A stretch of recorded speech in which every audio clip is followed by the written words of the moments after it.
یو استاد خپل شاګردانو باندې سوال وکړي نو شاګردانو ته وویل چې هغه څوک دي چې لمونځ نه کوي، هغه کم کسان دي چې لمونځ قضا کوي او لمونځ نه کوي.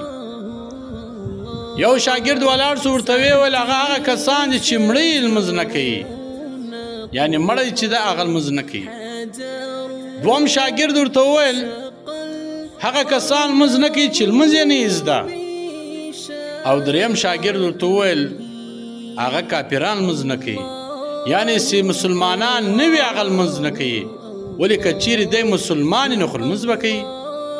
نو ای زما عزتمند ورونو مسلمانانو، او خاص کر هغه چاته وایم چې هغه لمونځونه نه کوي، لمونځ قضا کوي، نو ته په دې ګریوان کې وګوره لکه څنګه چې دغه درې شاګردانو استاد ته دی ویل وایي هغه څوک لمونځ نه کوي چې هغه مړه وي، او دویم شاګرد وویل هغه څوک لمونځ نه کوي چې هغه لمونځ یې نه زده. دریم شاګرد وویل هغه څوک لمونځ نه کوي چې مسلمانان نه وي.